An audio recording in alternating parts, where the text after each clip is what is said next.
নমস্কার বন্ধুরা, দীপাস কিচেনে আপনাদের সবাইকে স্বাগত। আমি আজকে চিংড়ির মাথার বড়া নিয়ে এসেছি। তো চিংড়ির মাথাগুলো ফেলে না দিয়ে আমরা এটা দিয়ে খুব সুন্দরভাবে একটা বড়া করে নিলে ভাতের সাথে খাওয়ার জন্য একটা ভালো আইটেম হয়ে যাবে।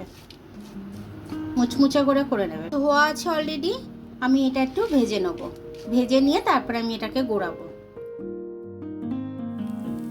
দেখুন বন্ধুরা, আমি মাছের মাথাগুলো ভেজে নিয়েছি, চিংড়ির মাথাগুলো।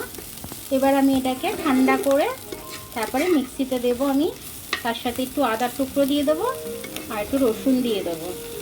এটা ঠান্ডা করার জন্য প্লেটটায় ঢেলে নিলাম। এটা ঠান্ডা হোক একটু। এখানে আদা নিয়ে নিয়েছি আমি 1 ইঞ্চি মতো, আর রসুন নিয়ে নিয়েছি 3-4টে কোয়া।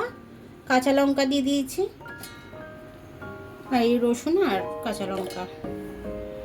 এবার আমি মাছের মাথাগুলো দিয়ে দেবো এর মধ্যে। একদম ঠান্ডা হয়ে গেছে।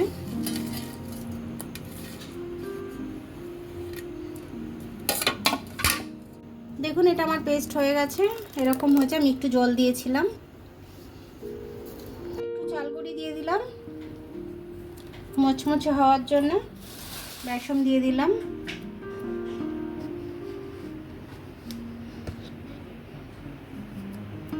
লাগলে আবার দেবো আমি বেসন।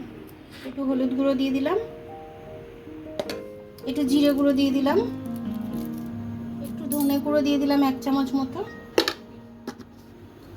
সব কিছু মিশিয়ে নিয়ে দেখছি যদি আরও বেসন লাগে আমি দেব। নুনটা দিইনি বন্ধুরা তখন, এখন দিয়ে দিলাম।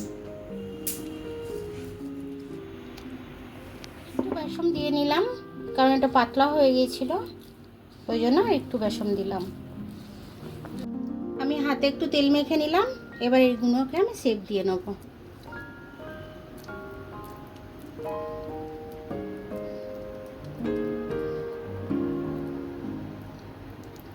এরকম করে প্রত্যেকটা শেপ দিয়ে দেবো।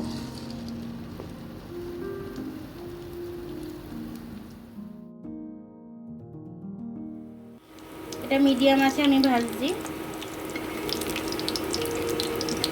একটা একটা করে উল্টে নেব।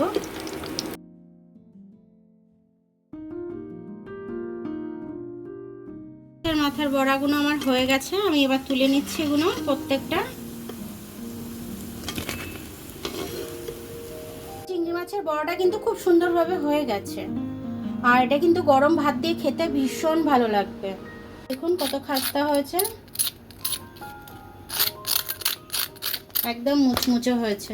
চাল গুঁড়িটা দিয়েছি তো ওই কারণে আরও মুচমুচে হয়েছে। আপনারা একদিন করে খাবেন, খেয়ে আমাকে কমেন্ট করে জানাবেন যে আপনাদের ভিডিওটা ভালো লাগলো কিনা। আমার ভিডিওটা দেখার জন্য অনেক অনেক ধন্যবাদ। আমার ভিডিওটা যদি আপনাদের পছন্দ হয়, লাইক, সাবস্ক্রাইব, বেল আইকনটা একটু টিপে দেবেন। আর যদি ফেসবুক থেকে দেখেন তাহলে লাইক আর ফলোটা একটু করে দেবেন। আবার কাল দেখা হবে নতুন রেসিপির সাথে। ততক্ষণ আপনারা ভালো থাকবেন, আমি আসছি।